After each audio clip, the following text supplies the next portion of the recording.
Yeah. Hometown.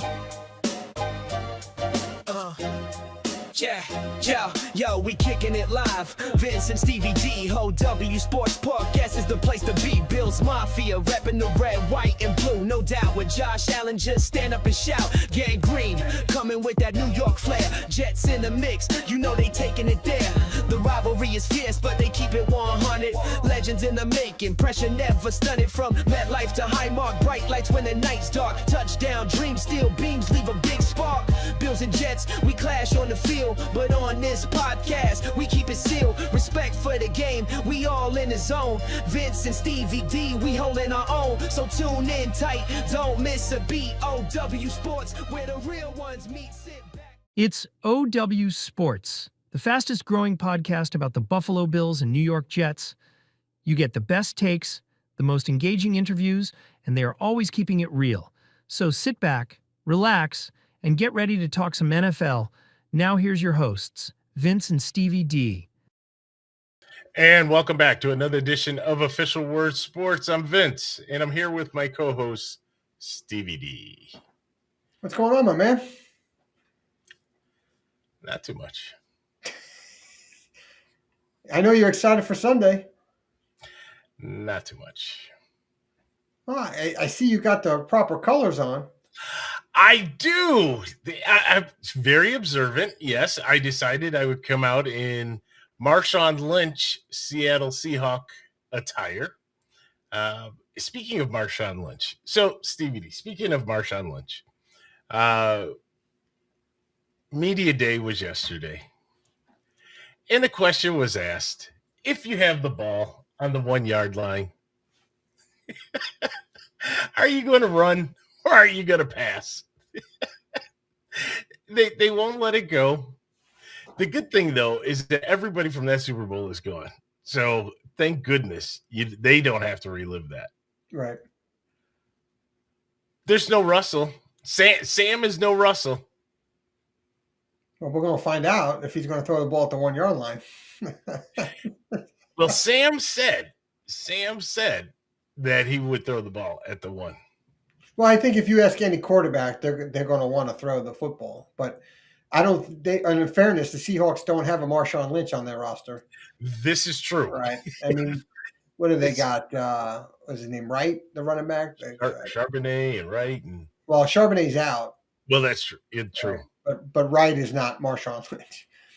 And you had a timeout in your pocket, right? You could have ran the ball, called a timeout, and ran the ball again if you wanted to or not. But I mean. It's just funny. It's funny.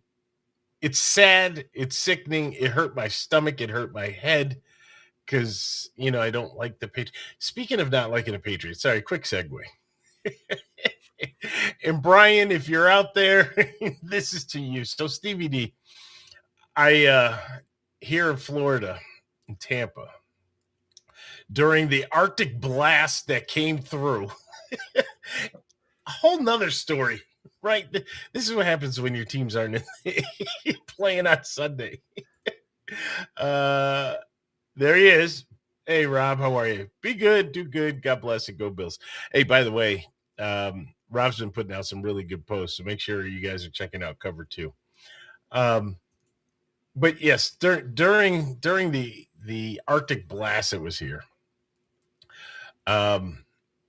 they had this parade down here. They call it Gasparilla, right? And so I ended up going to Gasparilla. It's freezing. I mean, freezing. And it was interesting to see the others that were out there, right? First of all, you can see the gray hair. I'm an old guy. I don't need to be out there with these people like that, right? But people losing their mind. Yeah, you went out and you partied with the youngsters.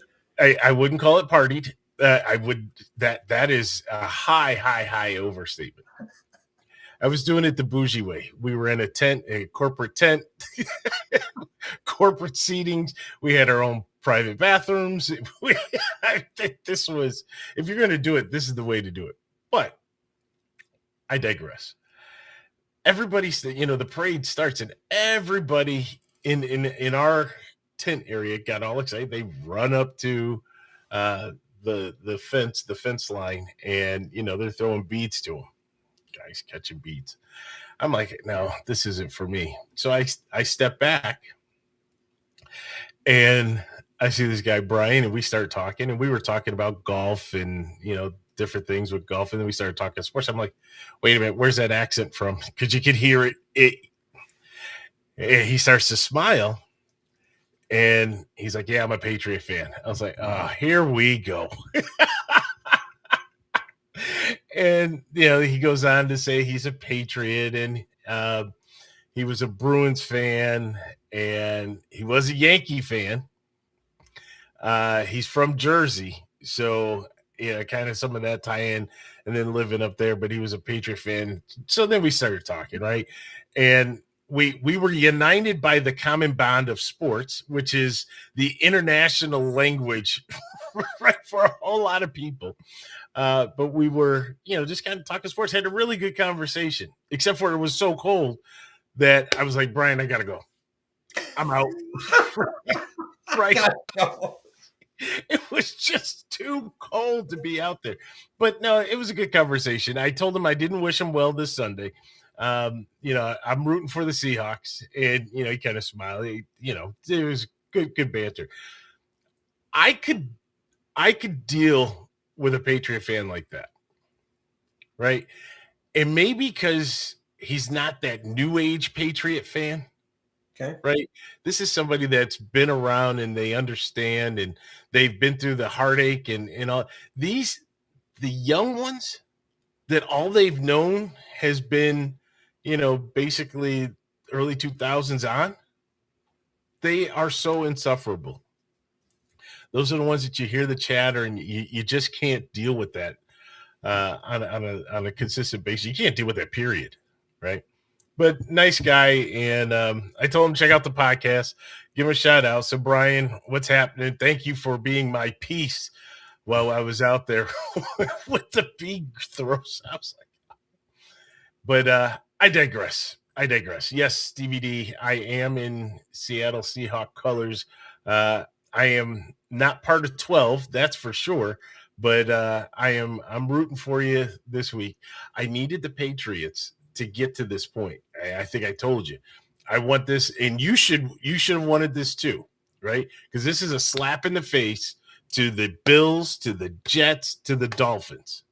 You watch the team that was up here go all the way down to the bottom, and a few years later, they're where we want to be. Yeah, and I've heard people talk about it starts with Robert Kraft and what he brings as an owner, and that leadership, and how he builds companies and obviously he built the Patriots because, I heard something today, because obviously he didn't get voted into the Hall of Fame. That's leaked out, right? But they were a disaster before he bought the team, right? And how quickly after he bought that team did he turn that team around, and they were in the Super Bowl. Right. And then after that, obviously the 2000s happened, and all they've known is winning. Well, winning programs typically start from the top. So, he's established that culture, and I give him credit now. I didn't think it was fair to Mayo to get 1 year and done, but obviously Kraft saw something that he said, this is not the right fit for us. I'm going to go get Vrabel, and look what Vrabel did in 1 year. Right now, in fairness to Mayo, they went out and got some really good free agents to help that roster, right? But again, you brought in McDaniels back, you brought in Vrabel, you brought some of the other coaches that Vrabel knows. Great coaching coaches players up and puts them in really good spots to succeed. And I think Vrabel is proven what great coaching can do when you have the backing from the top, right? From the GM to the owner, and everybody's in alignment. It's as much as it pains me to say that, it is, you put your own organization on notice, right? Exactly. And I think that's obviously that was your point you were making. You put your organization on notice. How does that happen underneath your nose? And I'm speaking more towards the Jets' dysfunction, and obviously the Bills don't have the dysfunction like the Jets have from the owner. We don't? It's a different. Well, I think some dysfunction came out at the podium, but you got what you wanted in the firing of Sean McDermott. think it was a little bizarre. Terry, sometimes when you're not used to speaking in front of people, less is more. Less is more. Less is more. Right. And so, well, we have an order that's dysfunctional. We're changing GMs, every couple of years. Our coaches are getting changed out every couple of years, and we're just bad. So you can take a note from a guy like Robert Kraft and how he runs his organization. So, Yeah. Hopefully, for our sake, from the Jets' perspective, from the Bills, right? Hopefully, you take this as a wake up call, right? That you don't have to be stuck at the bottom. You don't, right? And they made some good moves. They had you bring up Mayo. If you think about it, they had decent talent. They just enhanced the talent that they had around them. And then by bringing in a strong veteran leader and then surrounding him, to your point, with good coaches, it just elevated them. Rob says, how much of Kraft's non-Hall of Fame was a result of the Belichick snub? We're going to talk about that, Rob, in just a moment. There's a tinfoil hat guy that's sitting over there who has a conspiracy theory that he'd like to talk about. A conspiracy theory and a thought of the problem with Hall of Fame voting. And it's not 100%. Just in the NFL. It's 100%. How they do it. Right. So, remember that term, less is more, because it speaks to less is more. So let me put a bow on this, and we'll move over, because I'd like for you to speak to that. So, Mayo, I don't know if he'll get another shot. I don't know, but I don't think he was a bad hire. But Vrabel was a better hire at the time, and that's what I was saying about Sean McDermott, right? Sean McDermott was not a bad hire for the Buffalo Bills. Sean McDermott brought what we talked about. You have to bring back accountability and respectability within your locker room. You have to do that. That's when you start to get the free agents that say, I want to go there, right? And for some coaches, they will always stay at that same level. And some coaches, like an Andy Reid and maybe like a Mike Vrabel, right?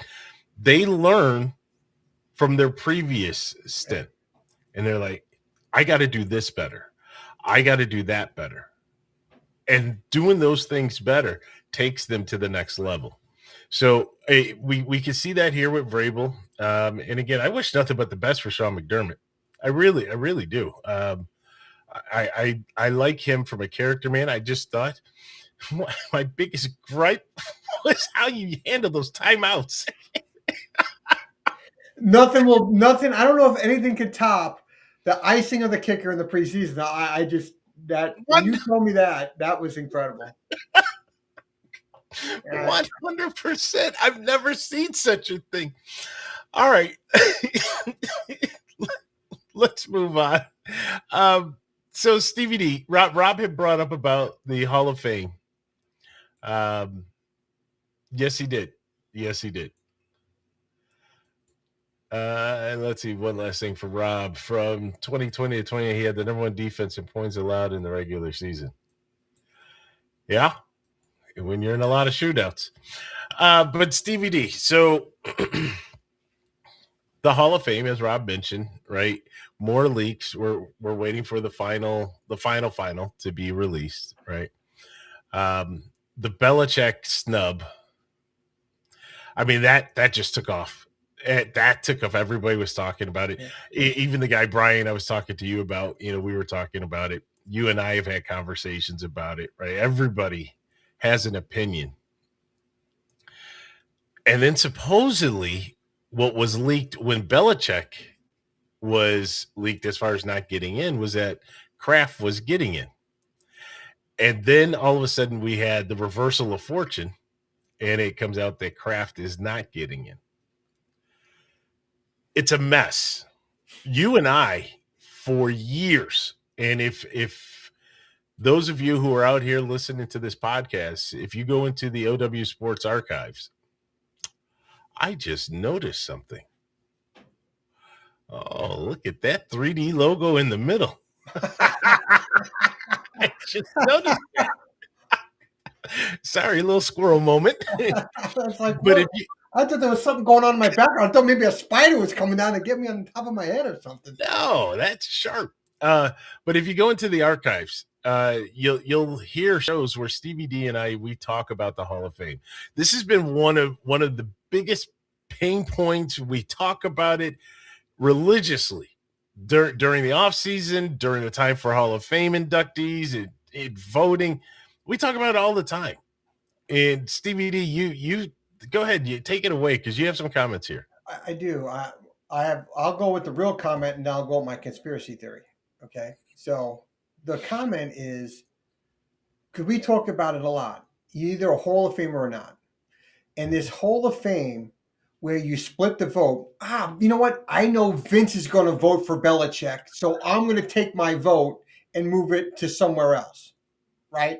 And then all of a sudden, you're not voting for people because you know that person's going to get X amount of the vote, so I'm going to use that vote to help this guy. The reality is, it's flawed, because what you're telling me, if you're not voting for Belichick to be in the Hall of Fame, then you should lose your vote. Kraft, I'm not so upset about. You're an owner. Yes, you're an architect, but you're an owner. As a coach, you're there on the field with those players. You're architecting that system. You're an owner. You're not even the GM. You're an owner. You write the check. You sit in meetings, and you may move the NFL forward, but I'm more disappointed in the Belichick not making it than Kraft. But the whole problem is that you're thinking that somebody else is going to vote, so they'll get the 40 votes they need, right? And then you heard some of the people say, well, I'm voting for an actual player because they've been on the ballot a lot longer. That's wrong. That's a flawed thought. That's a flawed way of thinking. Okay? Because you have to vote with the names in front of you, right? The names in front of you. Bill Belichick is greater than the other guys. What's up, JT? Right? It's frustrating. It's Hey, okay. Craig. It's frustrating that people are taking a vote that somebody's really earned to say, no, I'm going to give it to some other veteran that's been hanging around a long time, but their resume is nowhere near Bill Belichick. It's just bad timing for that guy. Stop right there. You said it, and we've said it countless times. It's a smell test. Either you are or you aren't. Period. I don't care if your time is running out. You haven't made it the previous how many years? Right. So just because you got one more chance, I'm going to give you a vote. That's a wasted vote. And that guy came from your part of the town, your neck of the woods. Yeah, it's the reporter out of Kansas City. Oh yeah, I heard about that guy. Yeah. And I heard the interview that he gave, and he's like, "Well, this guy." No, if he wasn't good enough last year or the year before to get the votes, he hasn't done anything to deserve a vote. You're ruining it. Right. You're saying at that point, at that vote, that player is better than what Bill Belichick has done with 8 championships, the most of anybody. The wins, the effect he's had on the game of rule changes and getting people to understand certain things of the game. It's almost like the John Madden, what John Madden meant for many years, helping the NFL, change rules or make the league a better league to be part of. Defensive schemes. He's got defense, just like how Dungy has the Tampa 2. There's defensive schemes that are based off of what Belichick did. Yeah. Think about the Super Bowl against your Bills, doing a defense and saying, I'd like not to. I know, but stay with me here, right? Saying, I'm not going to let Jim Kelly beat me. I'm going to let Thurman Thomas run it, and then we'll figure it out. So we're going to load it up with 6 corners, and we're going to play the pass. And Buffalo, for whatever reason, never really made that adjustment. Or if they made that adjustment, it's really too late to run with the football, because they were gashing him for what, 6-8 yards a carry when they gave it to Thurman Thomas. He called a 2-4-5 defense, 2 down linemen, 4 linebackers, and 5 defensive backs. 5 defensive backs. Thank you. Okay. 2-4-5, 3-4-5, but 2-4-5. I'm picking up what you're laying down. I love it. But yeah, and yeah, it did. It proved its point. It won them a Super Bowl, right? Because you contain that high powered, high octane offense. I just struggle because here's where I struggle, and I don't want to be that old guy, that crotchety old guy, get off my lawn.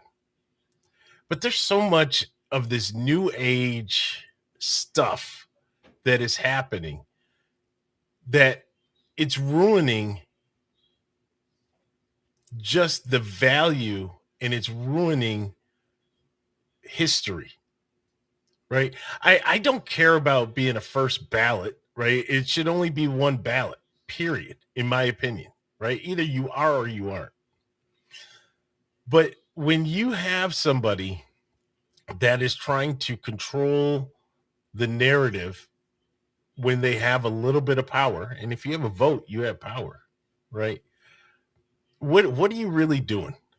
And the fact that, to what you said, and this is what these folks have said, is that, well, he's going to get in anyway, so I'll wait. So a couple issues I have with that. First of all, why are we waiting when the guy is so deserving to go in? And God forbid something happens in the next 12 months. And now it's too late for him to receive that call and to be able to walk across that stage or walk across that field with that gold jacket because you decided you wanted to play God. There's a problem there. There is such a problem there.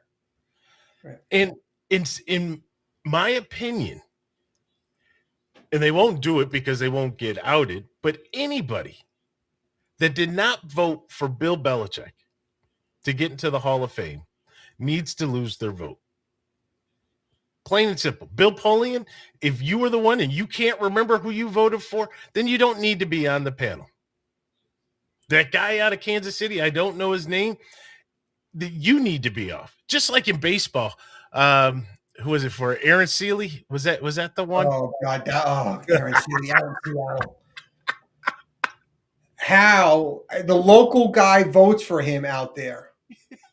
Well, he's my guy. I gotta, vote for my guy out here. He was a class act out here. Yeah, Aaron Seeley had an ERA in the postseason of like 18, and what did he win? 112 games in his career.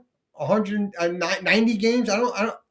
Give me, please don't get me going. Yeah, no, but it's to that point. Rob mentions, at what point should players stop being consideration? LC Greenwood, I mean, fair. And voting process gets bogged down annually by restricting the amount of entries inducted. But it's a simple process. It really is a simple process. Because first of all, if you do it the way that Stevie D and I have proposed, it's not going to be that hard. Right. The first year may be the hardest because you're going to take all the names, right? Past and present. All right. We'll include all of you guys. Here you go. And we may have 12 inductees into that Hall of Fame. I thought Dion said it the best, right? His comments last year, yes, were the best, right? And it from was watered down. Yeah. And then you go to the next year, you're not going to have 12. It could be like baseball where you have none because you're waiting that next crop, whoever's eligible. You could have one, you could have five, you could have none. But they want to make it a spectacle. They want to make it a show, just like the Pro Bowl. They want to make it a spectacle. They want to make it a show instead of really doing what it's supposed to do. They're supposed to be honor. They're supposed to be prestige when you have that gold jacket. That's why it's called a gold jacket. Right? That's from back in the day when gold was prestige, right? So now they got to change it. But there's supposed to be something to it. And honestly, if I'm one of the older part of the veterans of the Hall of Fame, I'm like, really, this guy? I don't know. There's a lot that needs to happen. There really is a lot that needs to happen. And Stevie D, I don't think it's going to happen. No, I don't think changes are going to happen. And I think in any sport, no bad press, right, can go unwasted. And I think that they don't care to get it right because it brings conversation, good and bad.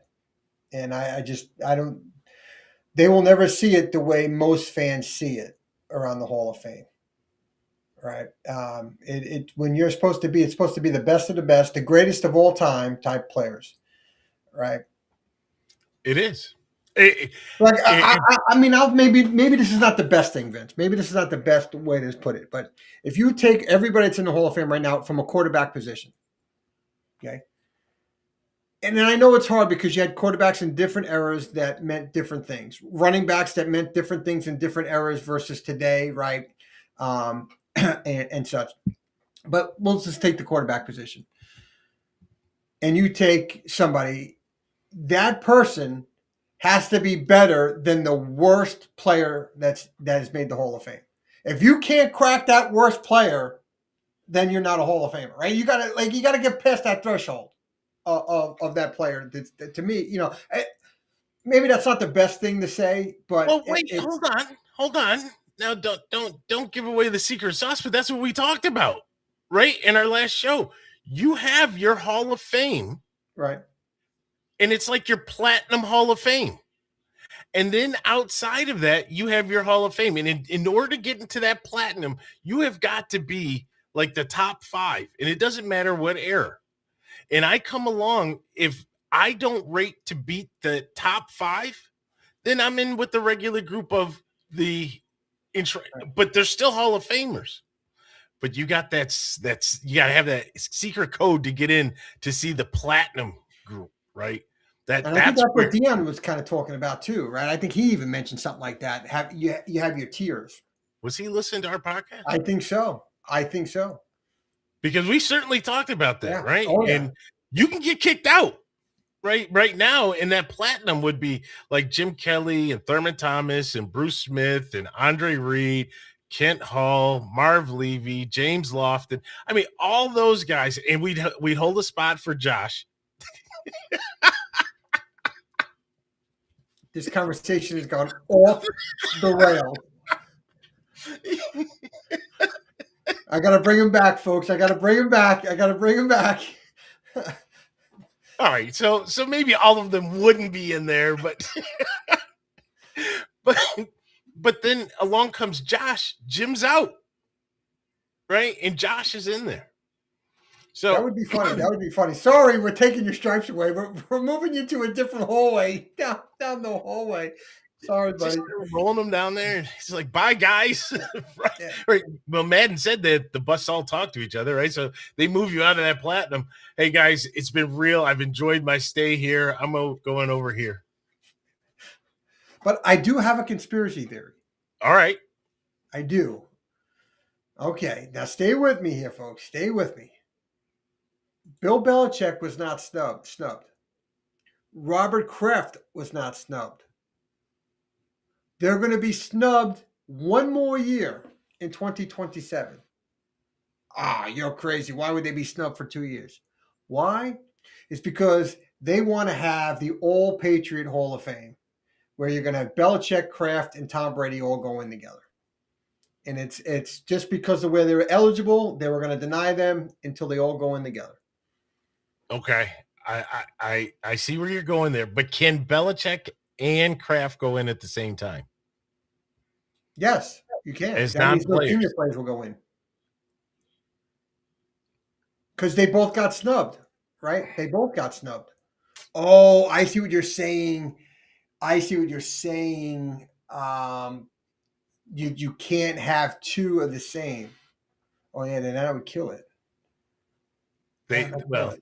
They'd make the exception. Well, because we screwed up back in 2025 or 2026. Yeah, you're right. Because I think only the max of 3 can get in. I think it's 2 players and 1 non.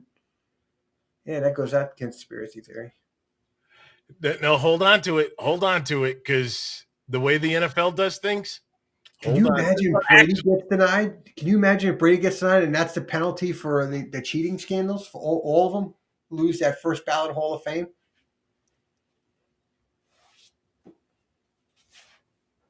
I like that one.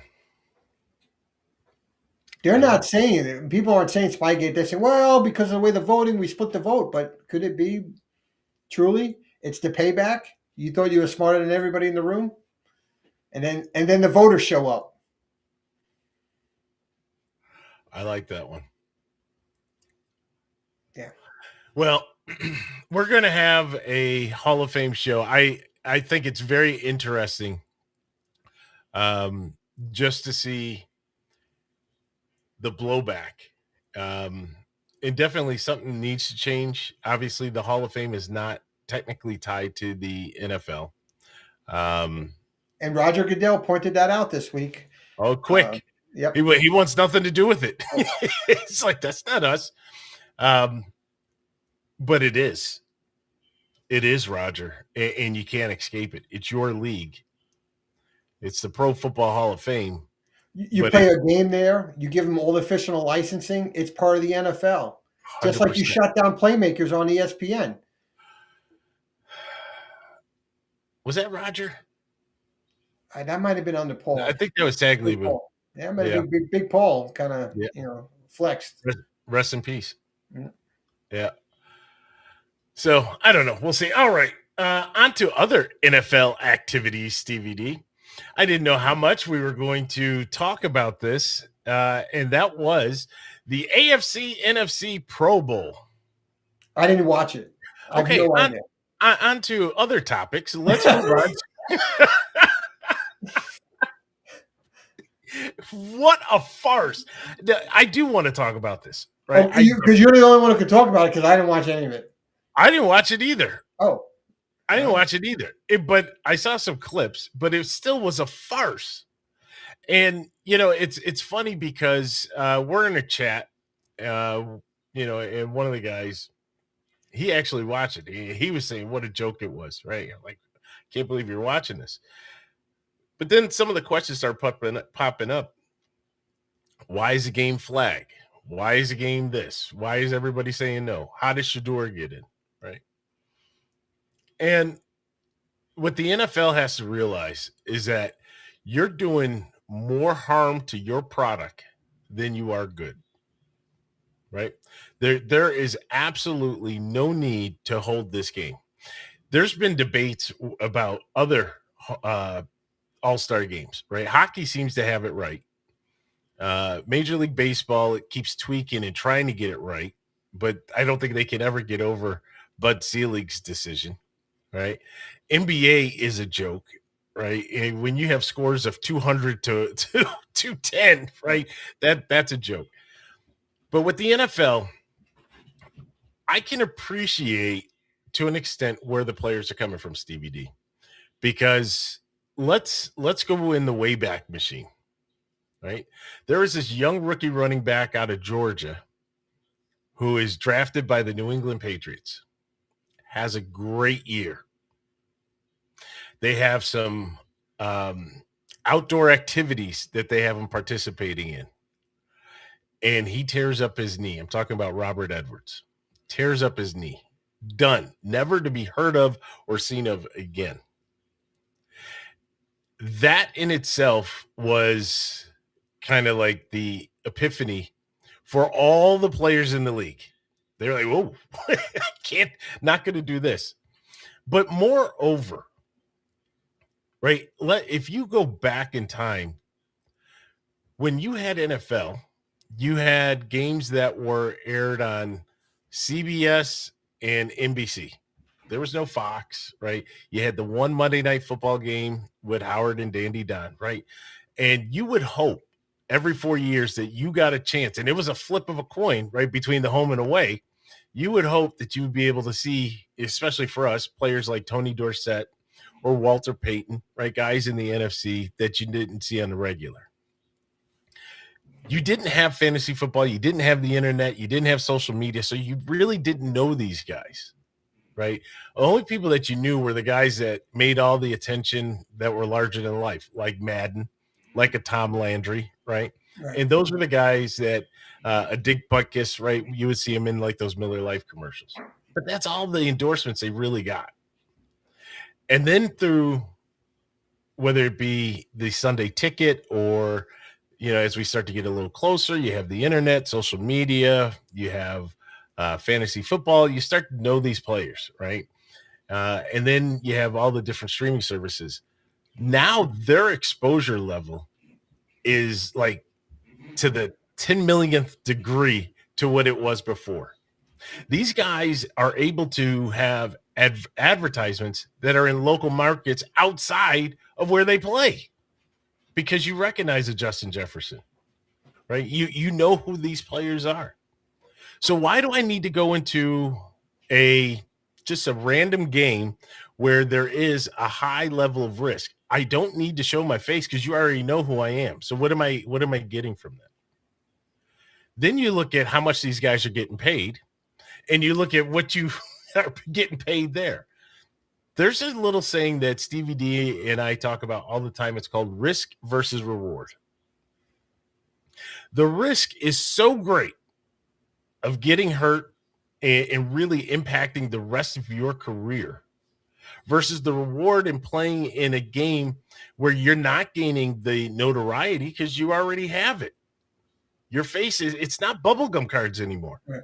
It's not. It's Twitter, it's Instagram, it's Facebook, it's YouTube, it's Sunday Ticket, it's Hulu, it's Amazon Prime. It's all over. So the reward is not there. So the NFL has to come to that realization. And as they come to that realization, they have to say, okay, we have to stop what we're doing.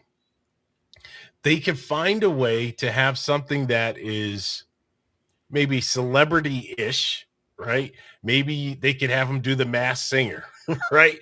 Or maybe they have them do Survivor, right? The football edition, or Family Feud, right? You do something where they can go have a good time. They can get some TV time, some airtime. Like if you remember back in the day, they had the Battle of the Network Stars. You remember that? Now this is way back in the day, and the Gray is really coming out with this one, right? Well, you are older than me, so I may not, remember that. Everybody, it's only by this much. All right? Well, it's really more like that much. It is.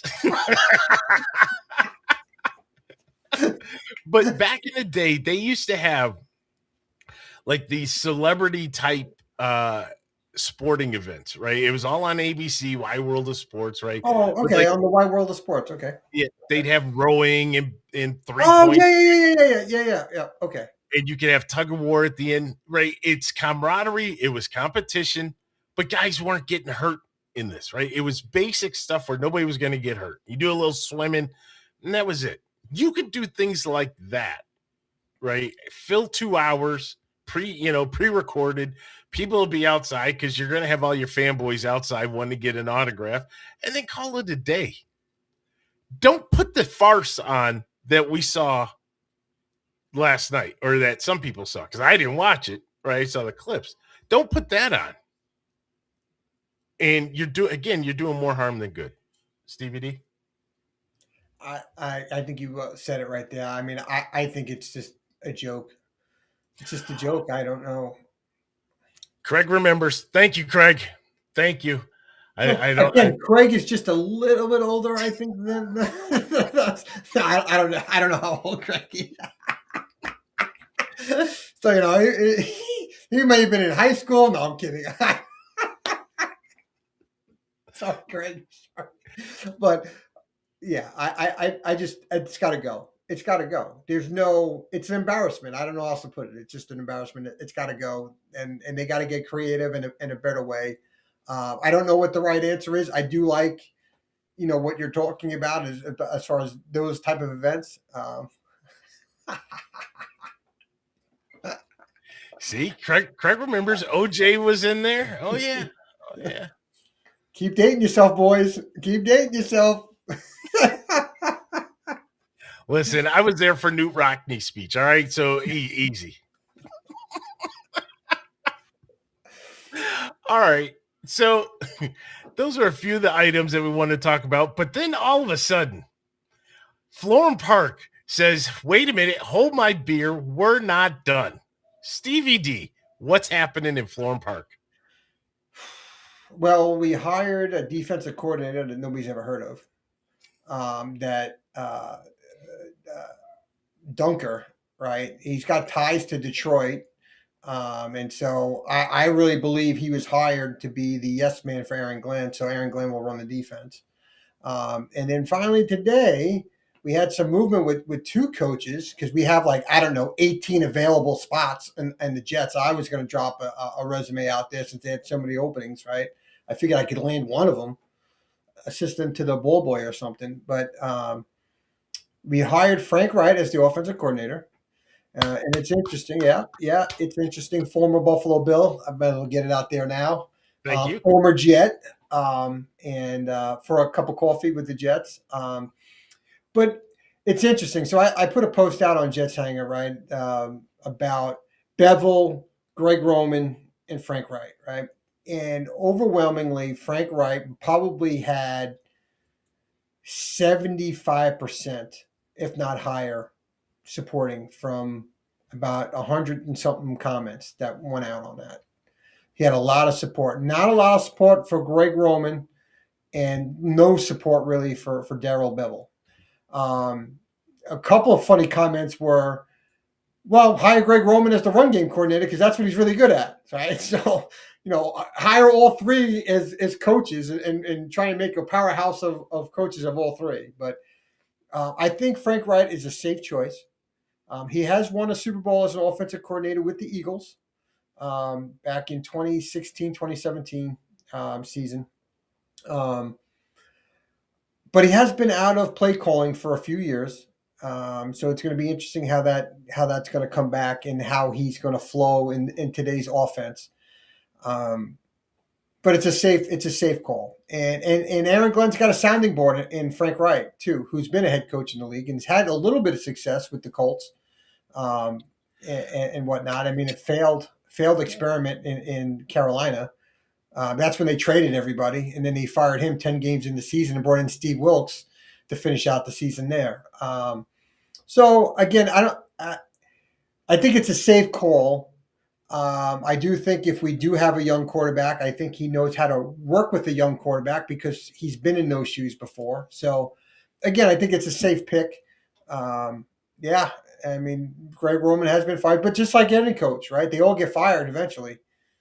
Right? Craig, I just like the fact that they're being infused with former Buffalo Bills.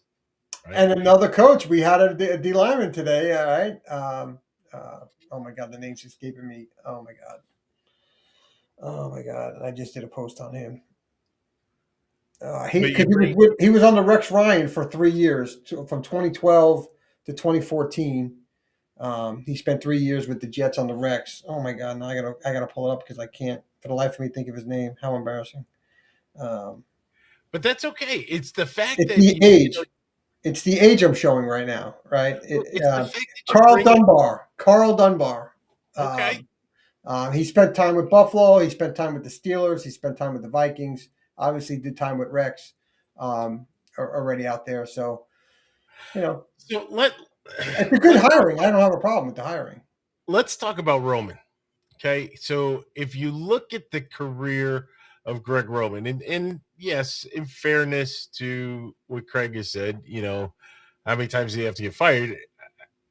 In fairness, when you look at Greg Roman, and Stevie D, this is what you have to be prepared for. And I don't think it's a bad thing, maybe, for Justin Fields, because he has been able to take the mobile quarterback, and he's been very successful, a la Colin Kaepernick. Right? We saw what Colin was able to do. Tyrod Taylor, when he was with Buffalo. He had Lamar early on. Now, he did go to the Chargers, which was kind of confusing because that really wasn't his type of offense. But you look at where he has been, you look at what your roster says, maybe there is some there where they're not ready to give up on Justin and they want to try to maximize his strengths. And he's been successful with that. And that could be a very good thing for you. Yeah, so the thing with Justin Fields, when you watched him week 1 against the Steelers, he showed everything we were hoping for. and he threw the ball with conviction. He threw the ball in traffic, and he threw darts. He wasn't afraid of the turnover, and he let it go. And he threw it into some tight windows. Had a really, really good game week 1. Defense couldn't hold it. And then he got concussed against you guys in week 2, sat out week 3, came back week 4, and he's holding on to the ball. He's got wide open receivers not pulling the trigger. Right? You get 2 steps on a receiver, 1 step on a receiver, you put it in the right spot. That's open in the NFL. But he had guys that were open 5 or 6 steps, not throwing the ball. Because when you watch the film, especially, because you get the different angles, it was mind-blowing when you watched it over and over again how often he did not throw the football. And I wonder if he was afraid to have a turnover, or afraid to throw an incompletion or overthrow the receiver, and it's going to be. I don't know what the deal was, but he was not the same quarterback after week 1. Was not the same quarterback, and so could Greg Roman pull some of that out of him? I don't know. I don't know. I don't know how bad Justin wants it either, because how do you not watch the tape of yourself in the quarterback room with all your coaches, and they're saying, Justin, why aren't you pulling the trigger? But Steve, he's horrible at doing the RPOs at times, misreading the RPOs.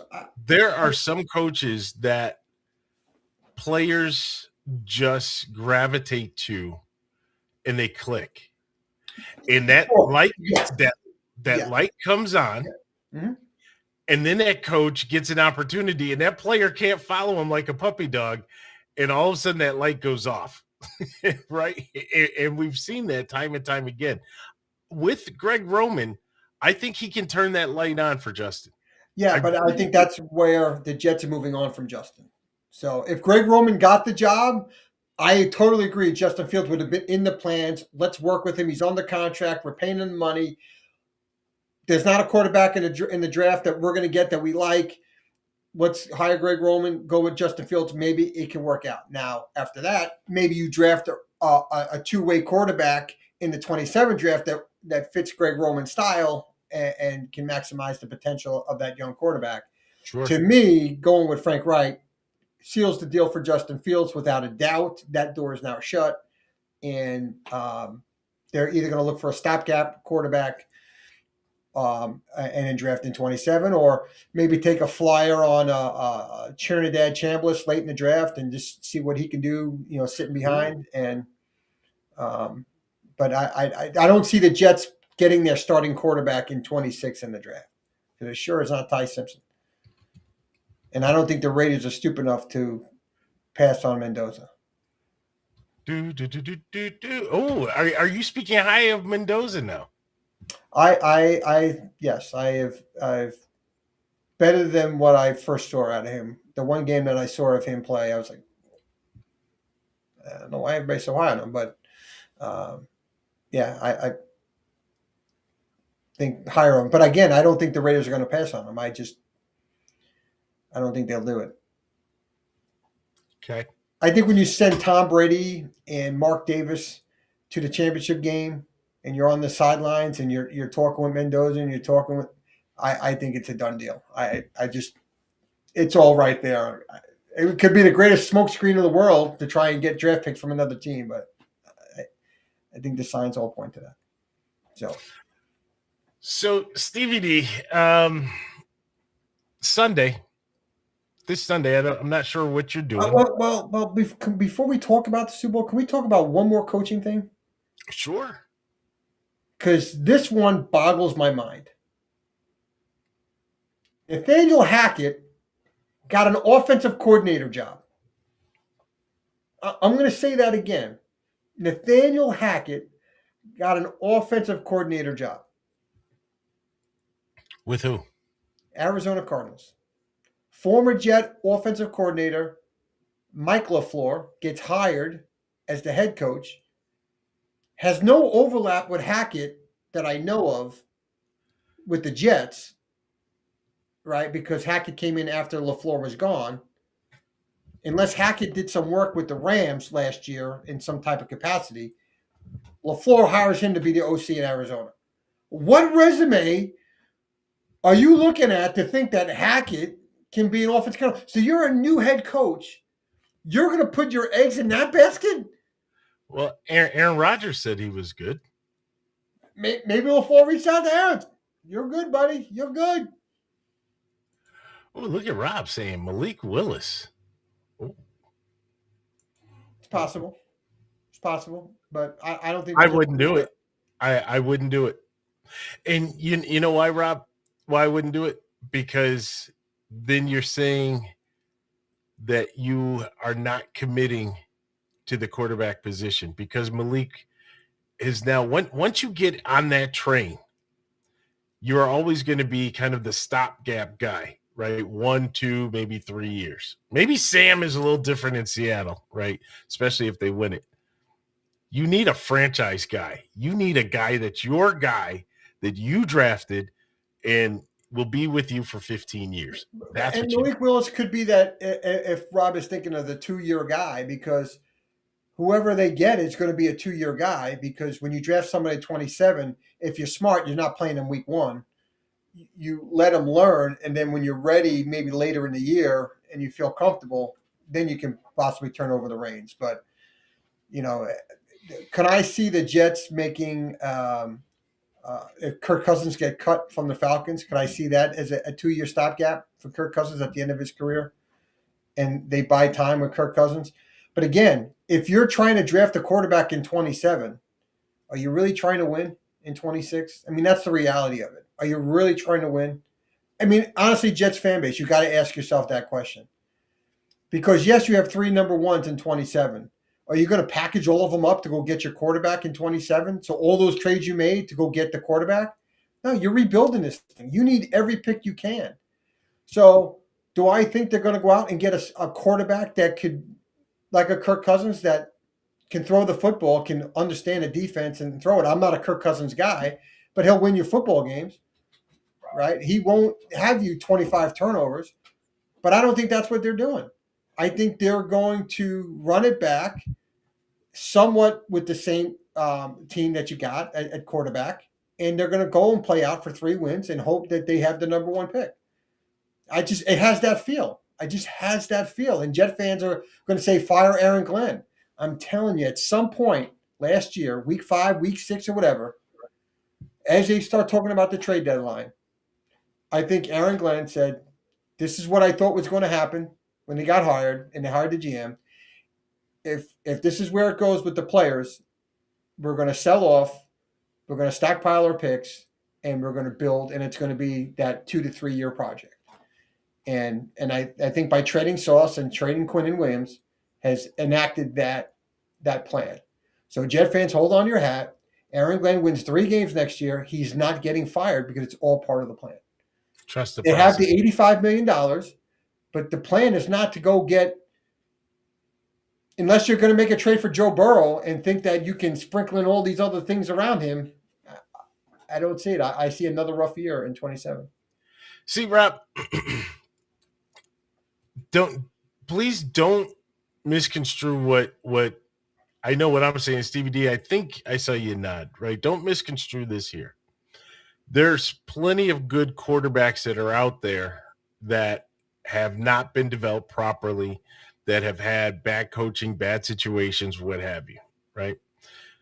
But we live in this league now where once you get on that train of being cut or even being traded, then that becomes a cycle. You're almost damaged goods. Even though you're good, the general managers and the owners and the fan bases and the media looks at you like you're wearing a scarlet letter, right? And what they want is they want you to draft your guy, no matter where he is. He could be 1-1 or he could be 65, right? Where Purdy was. It doesn't matter. That's your guy. And once you have your guy, you're committing to your guy, and the redoing of the contracts and constantly staying with that organization. The unfortunate thing is that there are plenty of quarterbacks, like you mentioned, like a Malik Willis, right? Who, bad situation. I think Zach Wilson is very similar. A bad situation, not developed, and has bounced around. But these guys will forever just bounce around. Tyrod's another example, right? And if I can flip it on you for a second to help Rob, but it's going to help Rob and then kind of hurt Rob in the same token, right? So you had recent success with a Baker Mayfield going to Tampa. Sam Darnold looks like he's now got a home. He's in the Super Bowl. So regardless of what happens, he made it to a Super Bowl, right? Gino had success with the Seahawks, got paid. And I'll do that because he got paid, right? So he made money. But that percentage is so small. If you look over the NFL over the last 15 years of how many quarterbacks have been drafted, had high expectations, fizzled, were they able to recoup their career? And what is that percentage?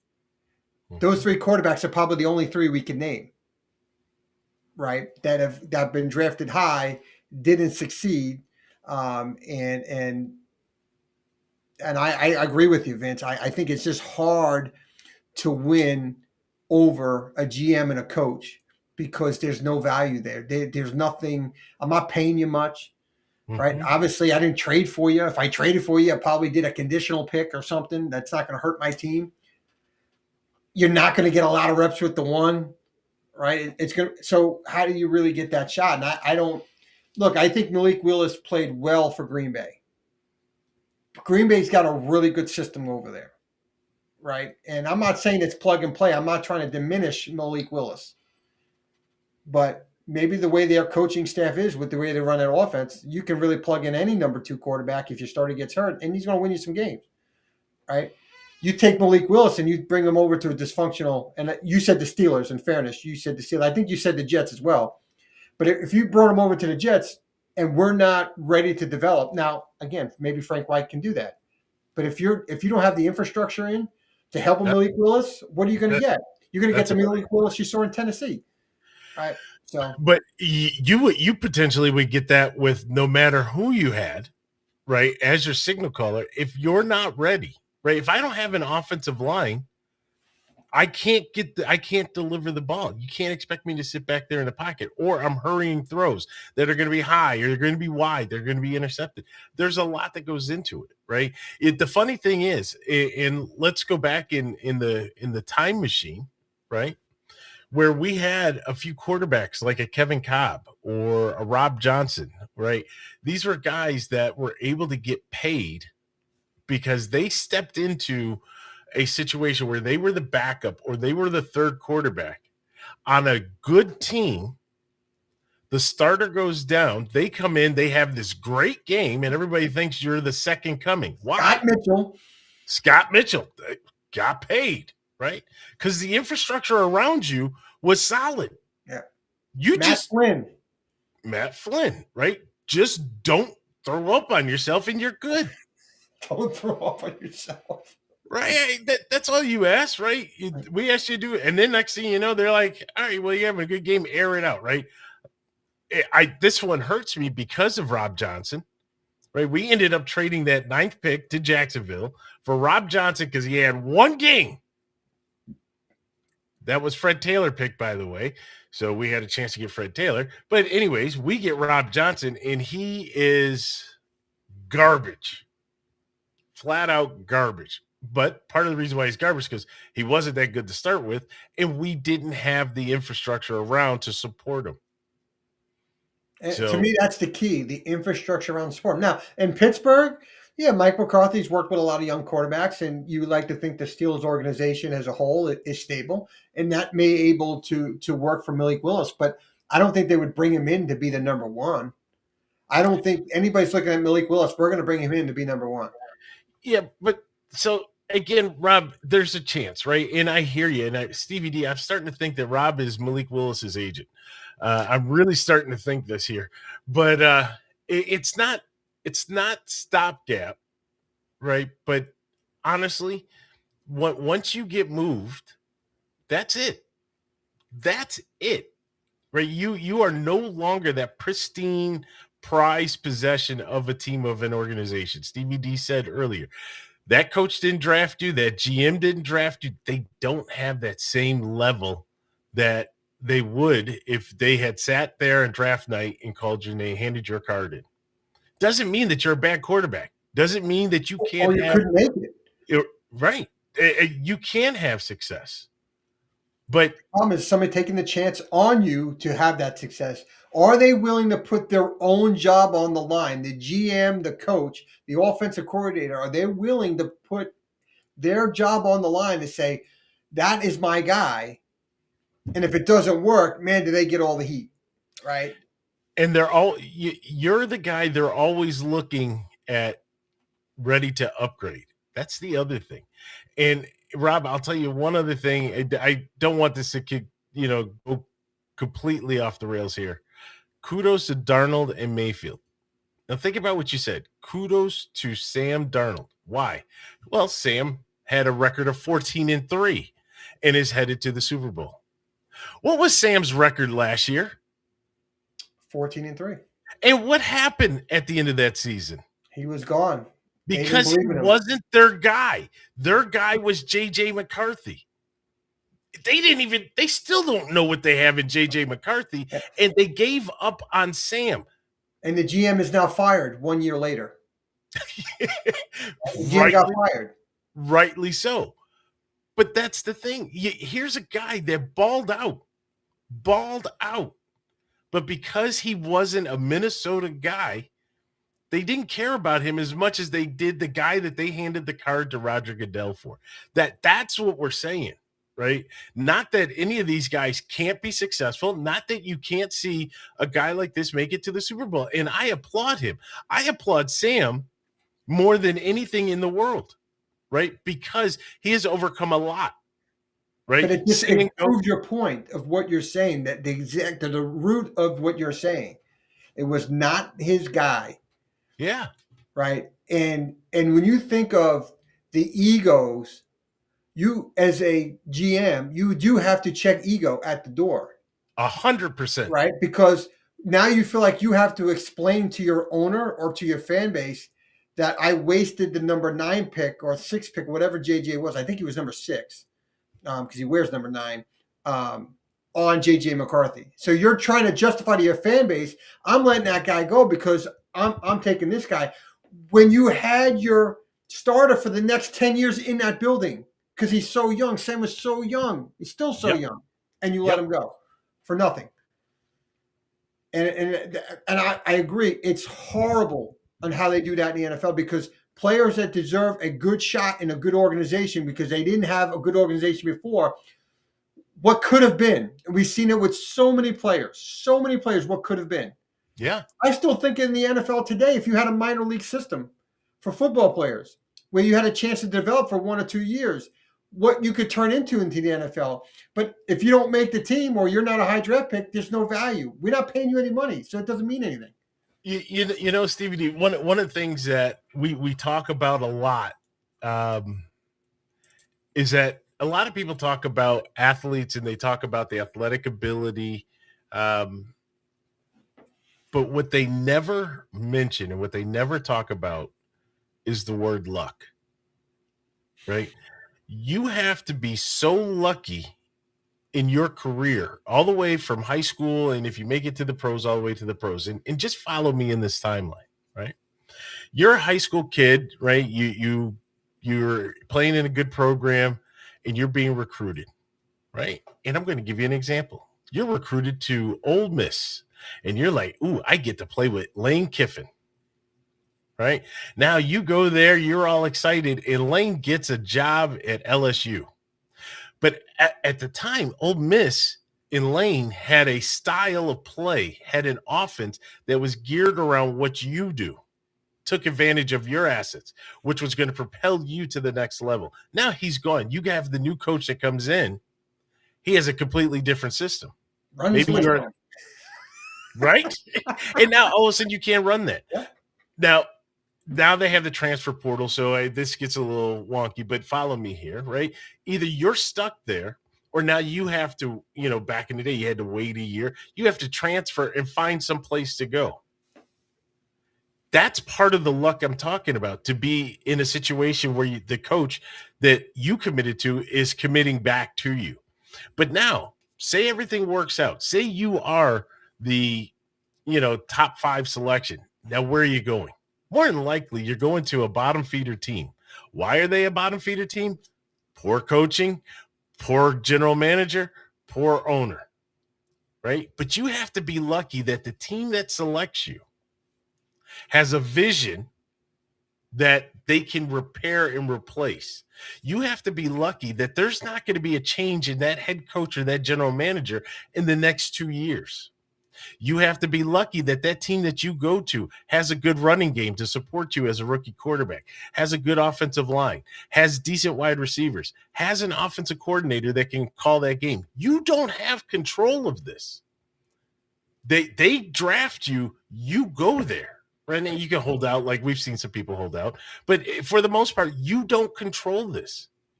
So you do your best with what you have that's out there, and you're hoping that they've put the pieces in place.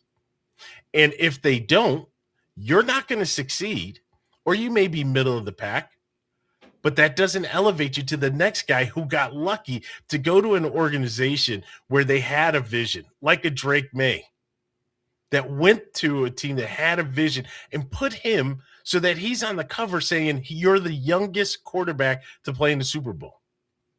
A guy his second year is in MVP talks. I don't believe that Drake May is that great of a quarterback. I said it when he got drafted. I saw him at North Carolina. He wasn't that good, and he's still not that good. Right? He had a good year, and I will acknowledge that. So there's a lot of luck that goes along the lines. And, we could talk about the Sam Darnolds. We could talk about the Geno Smiths or the Baker Mayfields or the Malik Willis. And the list can go on and on and on. We could talk about the Tyrod Taylor, right? Tyrod, late round draft pick with Baltimore. But where does he go? He's buried behind Flacco, right? He wasn't going to replace them. And it's a different style of offense. Rex brings him out of there and says, hey, I'm going to give you an opportunity for you to shine. Comes to Buffalo, becomes a Pro Bowler. I know we talked about the Pro Bowl not mean a lot, but he becomes a Pro Bowler. He did some things. Enough to be able to garner attention for people to believe that he is a legitimate quarterback. And he's been able to parlay that, but he really is tainted. It's just you don't have the right look. So, we go on and we talk about all these players that are out there. And yes, they all come out there with the wares and they have the arms and they have all the goods, right? But if you don't have that luck, Stevie D, you'll be bouncing around. Well said. So, all right. We still want to talk about Sunday. What you got planned for Sunday? I'll be in Arkansas. Oh. Ooh. Yeah.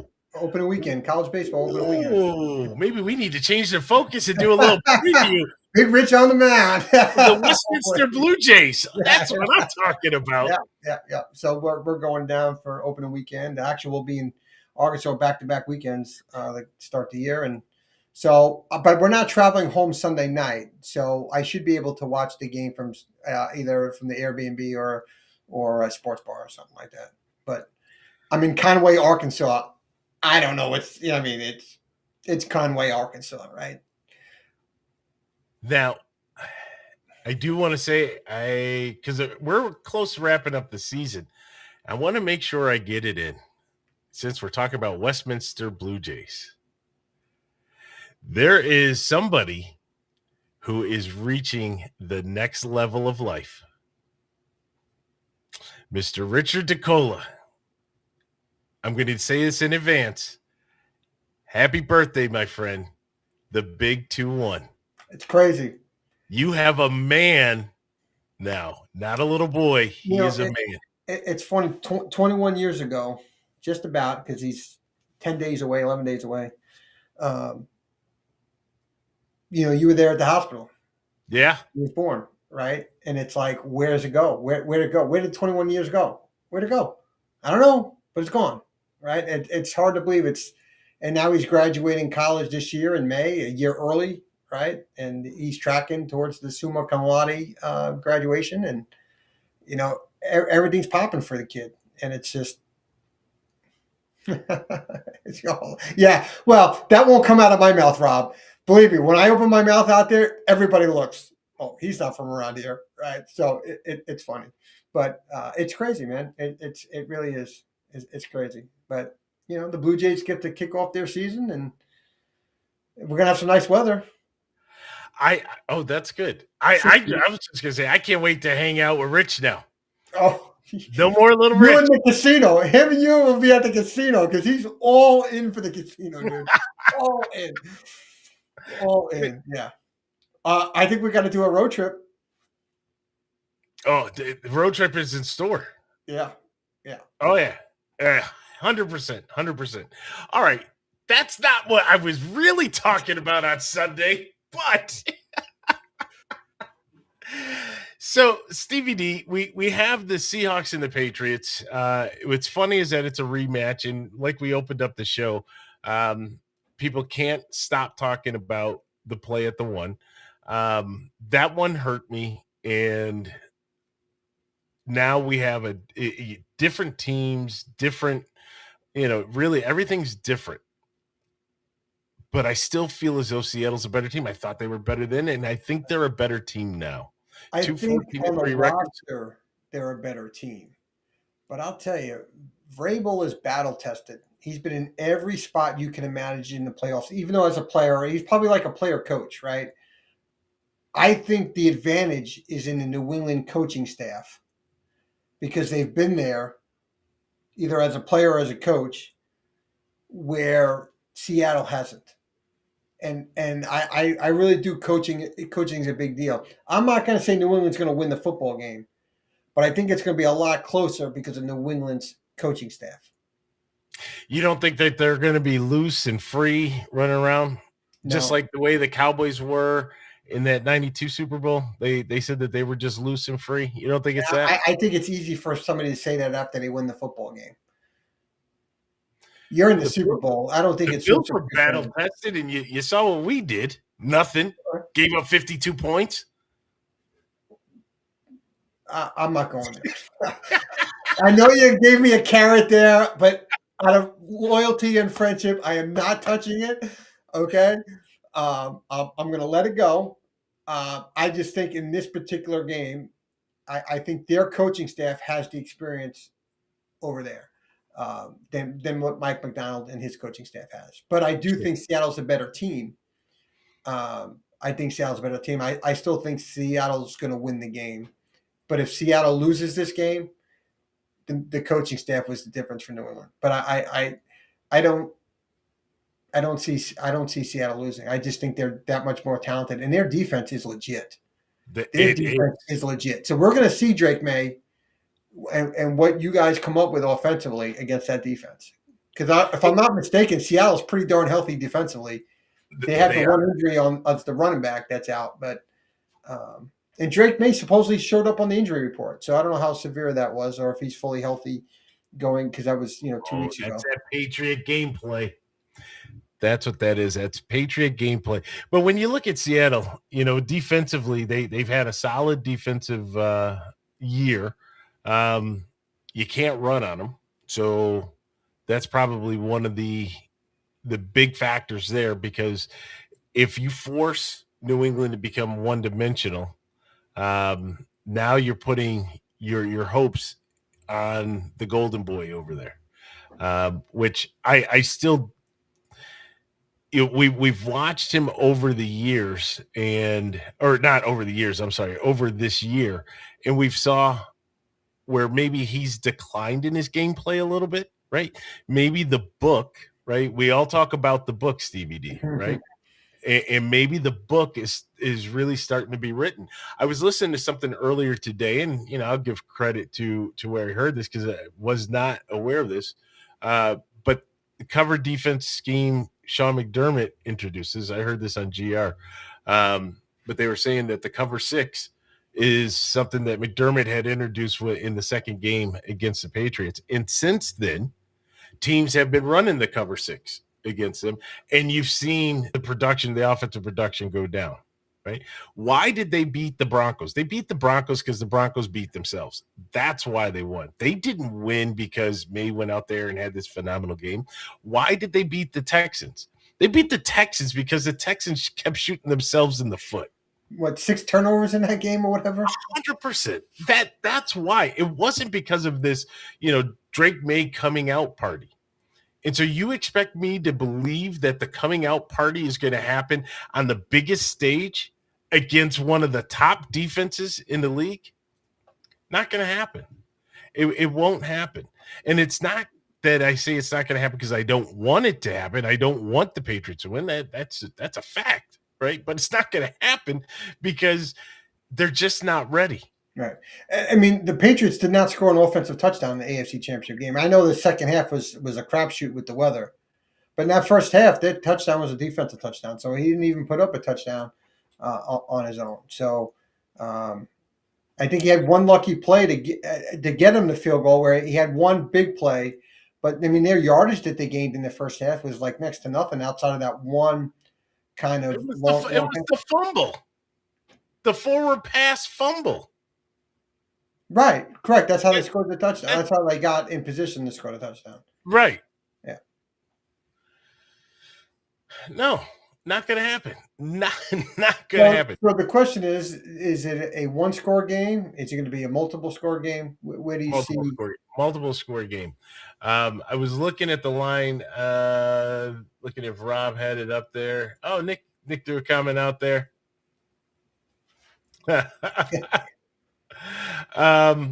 So the opening line, let's see where we have the opening line. Right now, Seattle's a 3.5-point favorite with the over under 46.5, 46 and a hook. You think they were one of these 800 sports betting lines. So, but for those of you who don't understand sports betting, 3.5 is good. That's a good number, right? That means that they're saying that Seattle is going to have to win by 4 points or more. I see Seattle winning by 11. Those are comments of, and if you do put that bet down, you go talk to him. Yeah. This is for entertainment purposes only. Thank you. I forgot all about that. Entertainment purposes only. But in seriousness, I think they're going to have control of this game for much of the second half. And I think it's, make smart decisions. You're going to see a lot of field goals in the second half, just making sure that they get whoa.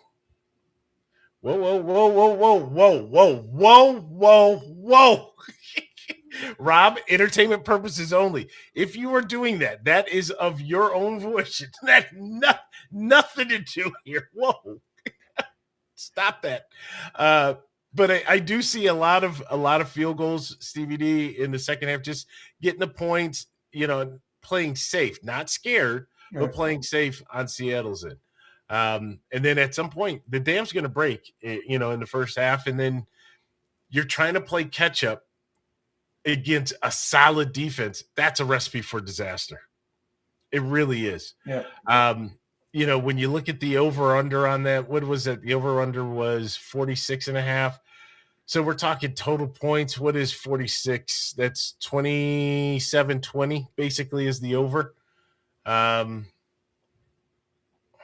don't know if New England can put up 20 points. I don't either. I don't either, because I was thinking, man, I said 11, so that's like, what, 21-10? But I think it's going to be more like 31, and now I start thinking about how many points will New England put up, 31-10. So now I'm at 41, and I'm still at the under. Rob, don't listen to any of this. This is not a gambling show. I don't want to come on our next podcast. I lost my house. I scored 64 points total. No. Entertainment purposes only. But let's enjoy it, right? Let's enjoy it. Obviously, we didn't talk about halftime. I don't want to get in that debate. I will just say it's halftime. Most people at halftime go and get food or go to the bathroom. If you enjoy it, watch it, right? If you don't enjoy it, go to the bathroom. It's not that big of a deal. And then the commercials. The commercials have been, yes. Yes, I'm expecting Madison Avenue and all the advertising agencies out there, raise your game. Now, I guess it's too late, so we'll see what happens. Well, But raise your game. These companies are spending how many millions? $5 million for 30 seconds? You think they would force the advertisement company to be much more creative? I don't know. I don't know who approves these. Somebody's got to sit in a room and say, "Oh, that's great. They're gonna love it." I mean, Horrible. They've been horrible. the last good one was probably the kid going into with the Doritos box, the Doritos commercial where the guy went in there and I'll take you back, and the kid was shaking the box. The guy's like, "Wow." Honestly, I miss the Bud Bowl when they had the beer bottles. Playing the football game. Like that was cool back in the day. You know what you really miss? Which one? Reebok presents Terrible Terry Tate. Oh, the office linebacker. Yes. That's another good smile, one. ladies and gentlemen. You see that smile? To this day, I love me some Terry Tate. Yeah. Oh my God, yeah. I mean, it's just not the same. I don't know. Maybe it's this generation of people in marketing. It's not the same that were back in the 90s, right? Coming up with this stuff. But it's a shame. I used to look forward to the commercials, and now it's just like, yeah, really? All right, I guess I'll go up and go to the bathroom because I'm not going to really miss anything. I'd rather miss the game than miss the commercial. Oh, Craig going back. Craig, the OW Sports After Dark show starts in 34 minutes. Craig, I'm not taking the bait on that because I'm not getting in trouble. Look at Rob, Terry Tate. Yes, sir. Yes, sir. We should do a show just on the Terry Tate commercials because there's actually like 7 of them, right? There's 7 of these, and it goes from when he gets drafted, right? Then when he gets the knee injury, and then when they draft his replacement. Oh, it came full circle. They did a whole life cycle on that.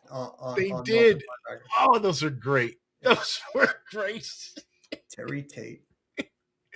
If you drink the Joe, fill some more.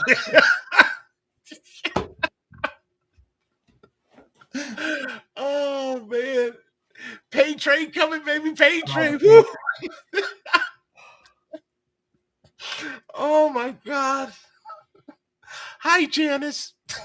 I can't believe they can't resurrect that. They have to. They have to, right? That's an all time. Oh God.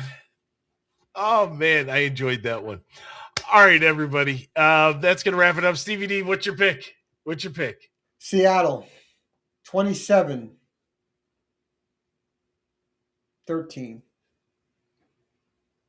Okay. I got Seattle 31-16. So we'll see what happens. Again, Rob, do not take these numbers and do anything with it. This is for entertainment purposes only. We'll see what happens. We'll come back and talk about it on the next show, which, by the way, will be the last show of the season. The last. Rob? Wow. You really think New England's going to put up 28 points? Wait, how many points did you have? 13? I had 13. Rob, were you trying to add my 16 and his 13, and that's how you got there? 28? Wow. Well, watch Rob comes in correct, and then in the next episode, the last one of the season, he's going to own the show. Uh-oh, everybody's hitting in quick. Nick has his Seattle 27, New England 14. I'm in line with that. Stevie D, you're in line with that. Did? I know what he did. He did the prices right on me. I said 27-13. He does 27-14 for the victory. Nice job, Nick. Nice job, Nick. Oh, and by the way, Nick, what's the name of that barbecue place that you've been doing some work with? Oh my God, the food looked amazing, by the way, on that. So give us the name of that barbecue. We're still waiting for the sauce. I'm just saying. We're still waiting for that sauce. Stevie D, I like where you went with that. So I'm going to go with Seattle 1, New England won. Now, everybody that's gone over, I'm good. So you're hoping for the 10-9 game. All right. Yeah, so next week will be the last show of the season. So this season is coming to a close. It's been an interesting one, that's for sure. Once again, you have experienced or seen me go through my 5 stages of grief live streamed week after week. You've seen Stevie D Coat the company line. in the vein in his forehead come out after week 6 and stay there. And now he's kind of coming back. You see he's much calmer. You see the color back in his face. He's ready because it's now a new year. He's ready for 2026. It's in the past. He's inspired. He's put it in the past. Yeah. I'm still in my 5 stages of grief. I'm back to 0-0. I'm good. No, not yet. Not yet. Sunday at around 11 o'clock. That's. Oh, there you go, Nick. Bottles are back in stock. I'm gonna have to give you my address there, buddy. So, all right. So next week will be the last one. We'll do a little recap of Super Sunday and kind of talk about what the future holds in store. Guys, we love you guys. We appreciate everything that you guys do to help keep this show going. And you make it fun, right? Now, my guy over there really makes it fun. That's my guy, right? My ride or die over there. You know, we have good times. We laugh, we joke, we cry. I'm a doctor. He's become a doctor, right? Sometimes we have to have some counseling sessions. So we get it. And it's hilarious because there'll be like a message comes through. The doctor is in if it's needed, right? And that's all that text. Like after a bad game, the doctor is in if needed.